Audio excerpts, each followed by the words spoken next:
Coucou, bienvenue sur les messages de Stéphanie. Donc aujourd'hui, on se retrouve un petit peu pour une introduction un peu spéciale où, comme d'habitude, en 2024, je vous avais fait chaque signe astrologique concernant la planète Vénus. Donc pour voir pour vous sur chaque mois un petit peu ce qui va se passer au niveau émotionnel et amoureux. Donc avant tout, je voulais vous parler quand même de l'année 2025 qui est en numérologie une année 9. Cette année est un peu exceptionnelle. Après avoir passé une année 8 un petit peu compliquée et difficile sur plusieurs points, on voit que l'année 9, elle va nous demander à faire un grand nettoyage, un grand balayage de ce qu'on ne veut plus trop dans sa vie. Alors bien entendu, c'est la fin des cycles, hein. On passe sur une vibration qui est le lâcher-prise et la préparation pour un nouveau chapitre. Ça veut dire que ce nouveau chapitre arrivera bien sûr en 2026. Mais avant de commencer quelque chose, il faut un petit peu clôturer tout ce qu'on n'a plus besoin et puis aussi terminer ce qu'on a commencé. Donc il y a aussi une situation de pardon et de guérison dans certaines relations. C'est une année qui est propice, bien sûr, à régler les conflits. Donc si vous êtes en conflit avec quelqu'un, il est peut-être intéressant de soit tourner la page, hein, de cette situation passée ou de se réconcilier avec soi-même ou avec une ou plusieurs personnes avec qui il y avait des difficultés. Bien entendu, le 9 invite aussi à se concentrer sur des causes plutôt collectives et à développer une vision un petit peu humaine. Donc le 9 en numérologie, c'est l'aide aux autres. C'est également tout ce qui est associatif, bénévolat. Ça peut être aussi tout ce qui peut parler de l'étranger. Donc actuellement, on voit bien qu'il y a des complications, bien entendu, dans le monde et que la France aide, bien entendu, ces pays qui sont actuellement dans des complications. On voit bien que c'est aussi un moment de réflexion sur ce qu'on a envie d'accomplir et puis aussi un petit peu les leçons de vie. Donc, on a passé 9 années, hein, à monter ces marches. Donc, l'année 1, l'année 2, l'année 3. Donc là, on arrive au bout de l'escalier en quelque sorte. Et on regarde un petit peu l'évolution qu'on a eue pendant ces 9 ans. Et donc, on est en train de voir ce qu'on a envie de garder depuis ces 9 années et ce qu'on n'a plus envie de garder. Donc, il y a vraiment l'idée de grand nettoyage, autant émotionnel, parce qu'on peut, si on ne fait pas un grand nettoyage émotionnel de certaines relations, on peut encore traîner les 9 années suivantes avec des cycles qui peuvent être perturbants.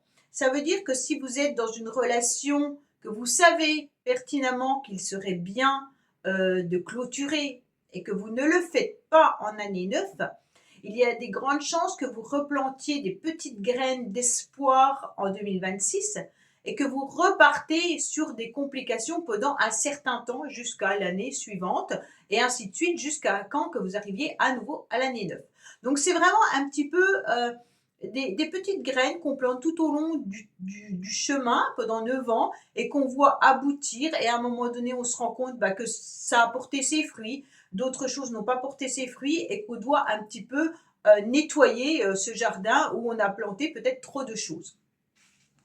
En tous les cas, cette année, elle est importante. Si vous ne vous plaisez plus au niveau professionnel, d'envisager peut-être une reconversion ou alors une formation ou déjà de commencer à chercher pour qu'en 2026, vous soyez prêt à mettre le pied à l'étrier. Ça veut dire en quelque sorte qu'on prépare le terrain. On ne commence pas forcément quelque chose en année 9 parce que souvent, ça ne perdure pas dans le temps. Le mieux, c'est vraiment de faire un grand nettoyage, mais aussi on garde des choses qui nous conviennent, bien entendu, hein, on n'enlève pas tout. Ce qui nous convient, on continue à peaufiner, à enrichir sur les années suivantes. Mais ce qui n'est plus très agréable et qu'on sent qu'on commence à se lasser, qu'on sent qu'il peut y avoir des relations qui s'effrichent, et ben là, on se dit pourquoi continuer à enrichir cette relation alors que au bout du compte, je ne m'y retrouve pas. Donc, bien entendu, c'est là qu'il faut peser le pour et le contre de la relation et de savoir si vous êtes prêt à encore vous engager ou pas. Il y a vraiment une introspection et, et on pèse le pour et le contre de tout ce qu'on a fait pendant ces nombreuses années pour voir ce qui est intéressant, bien entendu, à continuer à développer pour son bien-être personnel, hein, et puis son bien-être et son enrichissement, et tout ce qui nous détruit plutôt, euh, qui là est intéressant de clôturer. D'accord? Concernant les vidéos suivantes, ça veut dire Vénus, que je vais mettre pour chacun des signes astrologiques. Vénus est la planète qui est associée, bien entendu, à l'amour, aux relations, à la beauté, à l'harmonie et puis au plaisir. Donc elle influence la manière dont une personne exprime, bien entendu, ses sentiments et son rapport aussi à l'esthétique. Donc sa position dans un thème astral révèle des informations sur vos goûts artistiques, sur vos valeurs personnelles et puis aussi sur vos relations amoureuses. Donc bien entendu, pour chaque signe, je vais vous dire au mois de janvier, c'est comme ça, au mois de février, ça sera comme ça, au mois de mars, ça sera comme ça. Alors bien entendu, hein, ça sera juste une phrase, mais ça vous permettra de savoir à quel moment, en tous les cas, Vénus sera dans votre signe, et ça sera le moment où ça sera le plus important pour vous. Alors des fois, Vénus vient plusieurs fois dans le même signe astrologique, donc elle peut repasser parce qu'il y a une autre planète qui a rétrogradé, et donc ça permet d'avoir Vénus 2 fois dans son année. Donc c'est intéressant parce que là, c'est un petit peu bingo en quelque sorte, hein, un peu la chance, d'accord? Donc c'est une période où on a beaucoup de charme, beaucoup d'harmonie, où c'est que la relation avec l'être aimé est beaucoup plus importante. Si on est célibataire, bah, qu'on peut rencontrer quelqu'un de plus intéressant. Voilà. Et neutre, bah, c'est qu'il ne se passe pas forcément grand-chose. Et puis après, bah, il y a l'hypersensibilité, il y a des moments où c'est un petit peu plus fragile. Donc voilà, je vous dirai ça pour chaque signe astrologique. Alors je vous dis à bientôt par rapport à votre signe. Vous pouvez écouter bien entendu les autres vidéos sur les messages de Stéphanie. Coucou les balances, c'est à votre tour par rapport à Vénus en 2025. Qu'est-ce qui va se passer pour chaque mois?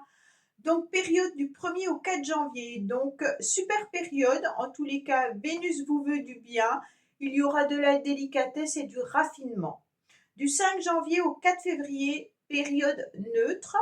Et également du 5 février au 27 mars, période neutre. Du 28 mars au 30 avril, vous êtes en opposition. Donc là, c'est sûr que Vénus en opposition avec vous. Vous serez dans une méfiance. Hein. Vous allez vous adapter un petit peu aux autres pour ne pas rentrer en conflit ou en hypersensibilité. Et puis, vous êtes encore avec Vénus en opposition du 1er mai au 6 juin.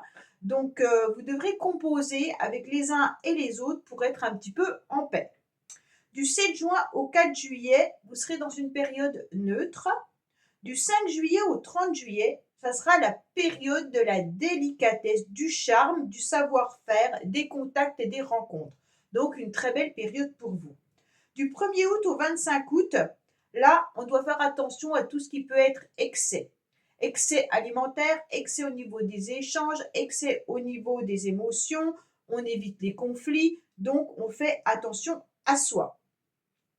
Du 26 août au 19 septembre, période très positive, avec beaucoup de charme, beaucoup de charisme, une période où on plaît énormément, où le relationnel sera assez fluide.